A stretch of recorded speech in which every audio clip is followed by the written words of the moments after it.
BSc Food and Nutrition లో university first rank, second rank, third rank. Sun international, Visakhapatnam, Hyderabad. Namaste, Telugu one న్యూస్కి స్వాగతం.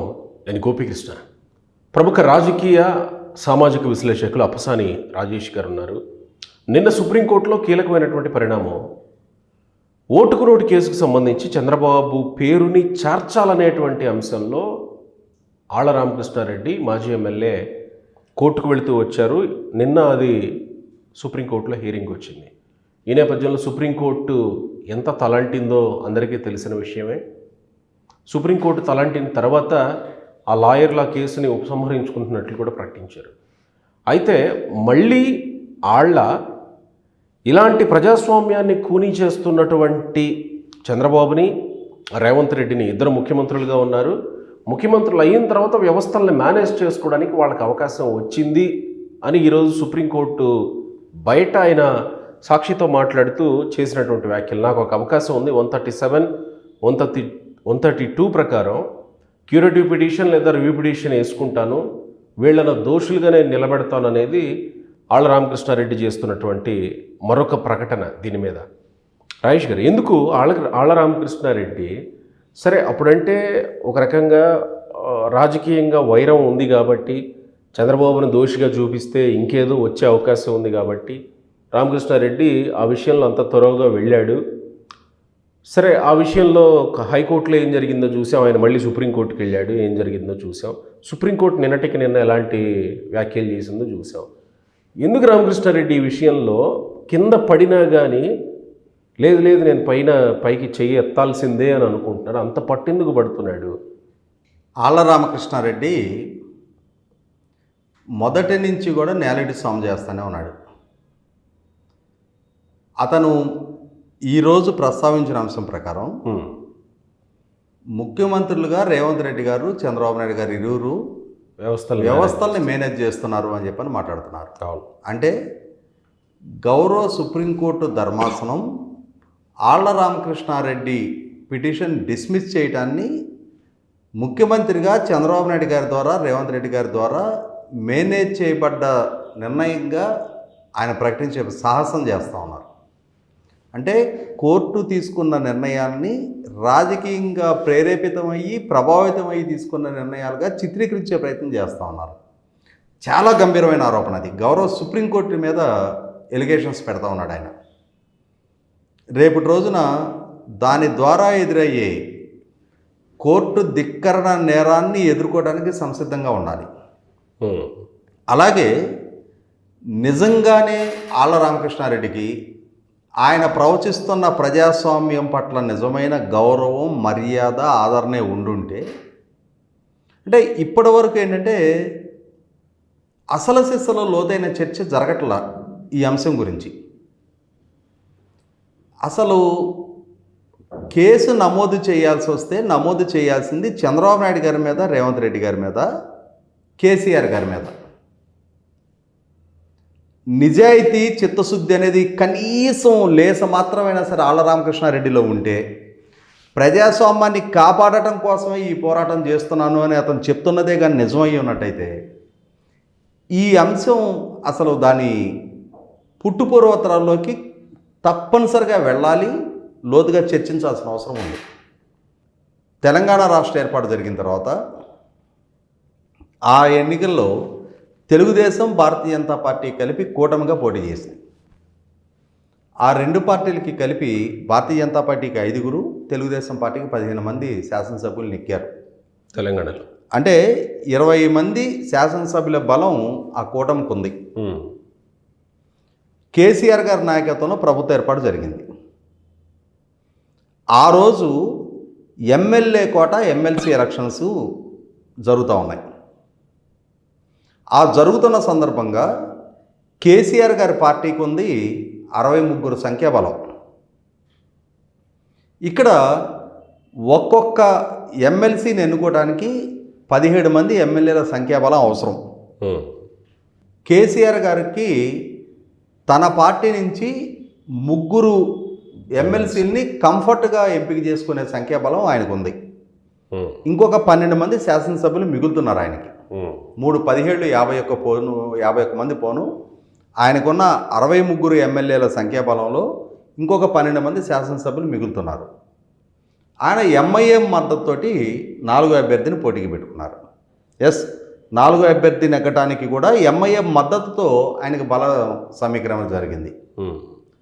అసలు సంఖ్యాబలమే లేకుండా 5వ అభ్యర్థిని ఆయన ఎందుకు పోటీకి పెట్టారు?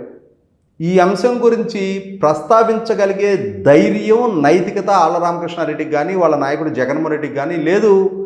పదే పదే ఓటుకు నోటు అని మాట్లాడుతున్న ఏ మీడియా సంస్థ అయినా, ఏ న్యూట్రల్ ముసుగులో ఉన్న వాళ్ళకైనా సరే, ముఖ్యమంత్రిగా ఉన్న కేసీఆర్ గారు మీకు తగు సంఖ్యాబలం లేకుండా 5వ అభ్యర్థిని మీరు ఎందుకు పోటీకి పెట్టారు అని చెప్పని మొట్టమొదటి ఆయన ప్రశ్నించండి. 15 + 5 20 మంది శాసనసభ్యుల సంఖ్యాబలం తెలుగుదేశం పార్టీకి ఉంది. తెలుగుదేశం పార్టీ ఒకే అభ్యర్థిని పోటీకి పెట్టింది. అంటే 17 పోయినా ఇంకొక 3 వాళ్ళకే మిగులుతూ ఉన్నారు. వాళ్ళు వేరే పార్టీల మీద ఆధారపడాల్సిన పరిస్థితి, అవకాశం లేదు. ఆ పరిస్థితి సృష్టించింది కేసీఆర్ గారు 5వ అభ్యర్థిని పోటీకి పెట్టడం ద్వారా. రాజకీయపు బేరసారాలకి, ఫిరాయింపులకి మార్గం తెరలేపింది కేసీఆర్ గారు. బలం లేకపోయినా పెట్టాడంటే బేరసారాలు జరపొచ్చన్న ఉద్దేశంతోనే, జరపటం కోసమే పెట్టాడు ఆయన.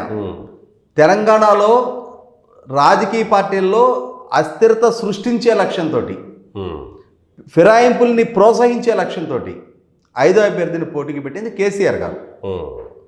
అటువంటి పరిస్థితుల్లో ఇవాళ చంద్రబాబు నాయుడు గారి మీద పదే పదే ఆరోపణలు చేస్తున్న ఆళ్ల రామకృష్ణారెడ్డి, చంద్రబాబు నాయుడు గారు ఎవరికైనా డబ్బులు ఆఫర్ చేయంగా ఈ దగ్గర సాక్ష్యాధారాలు ఉన్నాయా? చంద్రబాబు నాయుడు గారు ఎవరితోటైనా బేరసారాలు నడపంగా ఈ దగ్గర సాక్ష్యాధారాలు ఉన్నాయా? పదే పదే ప్రస్తావిస్తుంది ఏంటి? ఒక ఆడియో క్లిప్, స్టీఫెన్సన్తో చంద్రబాబు నాయుడు గారు మాట్లాడినట్టుగా చలామణి అవుతున్న audio clip. Audio clip Chandrababu Naidu గారిదనే అనుకుందాం మనం. ఆడియో క్లిప్లో ఏముంది? అసలు స్టీఫెన్సన్ ఎవరు? కేసీఆర్ గారి పార్టీ శాసనసభ్యుడు కాదే. అతను Anglo Indian nominated MLA, independent MLA. అది చంద్రబాబు నాయుడు గారి ఆడియోనే అనుకుందాం.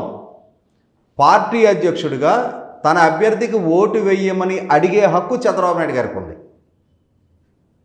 ఇండిపెండెంట్ ఎమ్మెల్యే కాబట్టి. అదే వేరే పార్టీలకు సంబంధించిన శాసనసభ్యులు అయితే ఆ విప్పు ధిక్కరించి మా అభ్యర్థికి ఓటేయమని అడిగితే అది తప్పు అవుద్ది. కానీ ఇక్కడ Stephenson independent MLA, nominated MLA. అతను ఏ పార్టీకి పొలిటికల్ అఫిలియేషన్ ఉన్న ఎమ్మెల్యే కాదు.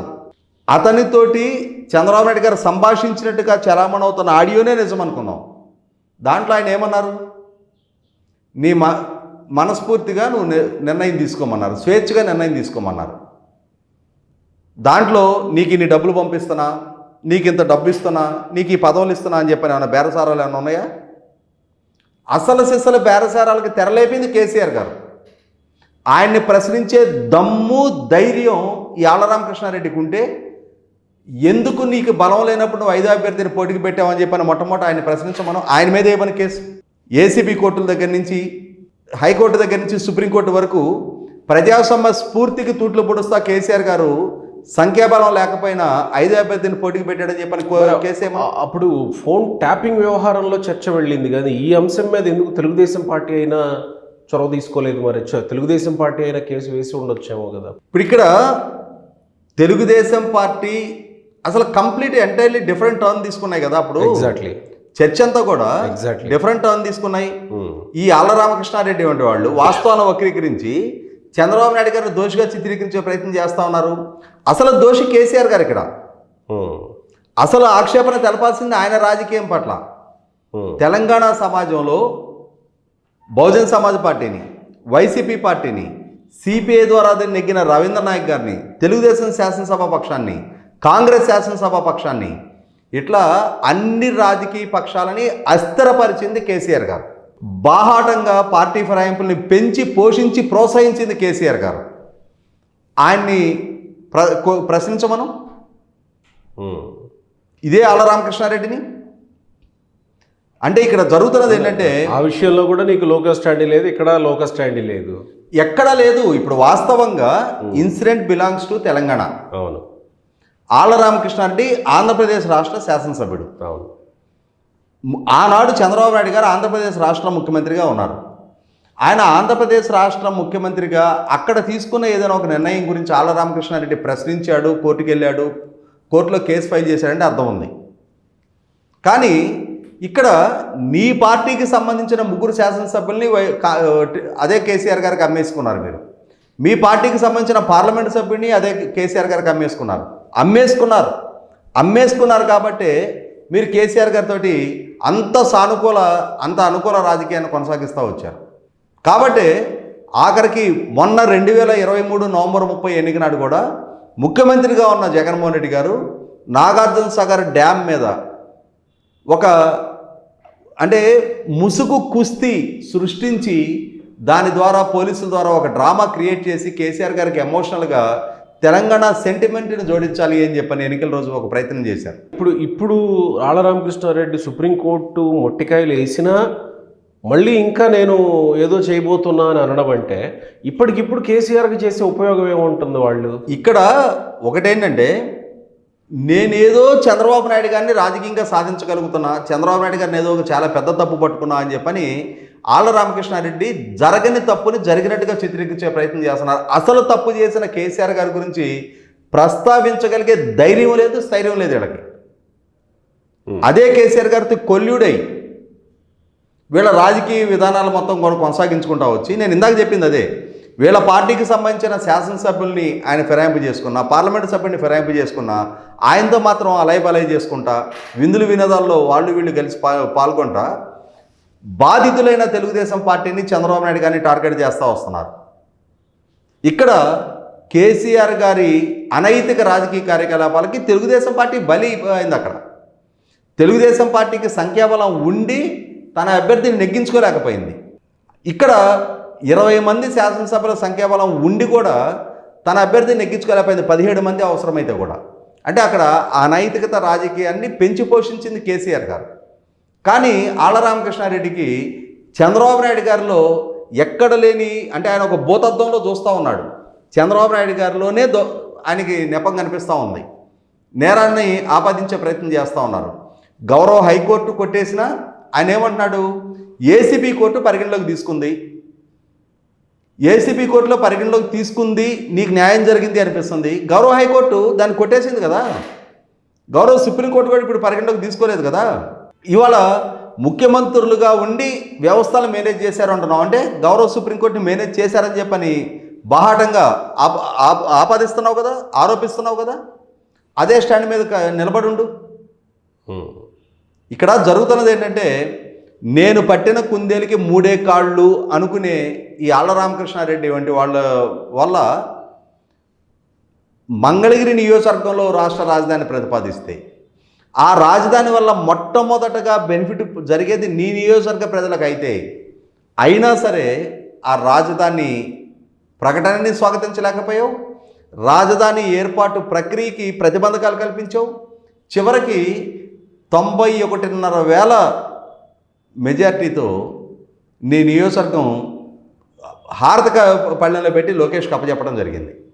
అంటే అక్కడ ప్రజలు కాదా, దశాబ్ద కాలం పాటు నువ్వు కాదా కొనసాగింది ఎమ్మెల్యేగా? అమరావతిలోనే రాజధాని ఉంటుంది అని చెప్పని అక్కడ ప్రజలకు వాగ్దానం చేసావు లేదు ఎన్నికలకు ముందు? మరి ఆ వాగ్దాన భంగం చేసినందుకు మొట్టమొదట నీ నియోజకవర్గ ప్రజలకి క్షమాపణ చెప్పు. జగన్మోహన్ రెడ్డి నీకు టికెట్ ఇవ్వనన్నాడు అని చెప్పని నాకు 12,000 కోట్ల రూపాయలు నా నియోజకవర్గానికి నిధులు మంజూరు చేస్తాను అని చెప్పని చేయలేదు అని చెప్పని ప్రెస్ మీట్ పెట్టి మాట్లాడావుగా. 4 రోజులు షర్మిల గారితో కాపురం చేసి వచ్చావుగా ఆ పార్టీలో, మళ్ళీ తిరిగి జగన్మోహన్ రెడ్డి పంచం చేరావుగా. అంటే ఆ రోజు చేసిన ఆరోపణల మీద నిలబడున్నావా? నీ నాయకుడు నీ నియోజకవర్గాన్ని మోసం చేశాడని చెప్పని నువ్వే మాట్లాడావు. ఈరోజు వచ్చి నీకు మళ్ళీ జగన్మోహన్ రెడ్డి గారి దగ్గర యాక్సెస్ దొరికింది కాబట్టి అని చెప్పని చంద్రబాబు నాయుడు గారి మీద పదే నేను ఒకరు ఉన్నాను అని చెప్పని ఈ తగుదనమ్మా అని చెప్పని ఈ విమర్శలు చేయటం ద్వారా నీకేదో ఖ్యాత వస్తా అనుకుంటున్నావేమో. కానీ మంగళగిరి ప్రజలు, రాష్ట్ర ప్రజలు, ఇన్ఫ్యాక్ట్ నీ పార్టీ శ్రేణులకు కూడా నువ్వేంటి అనేది ఒక ప్రూవెన్ ఫ్యాక్టర్.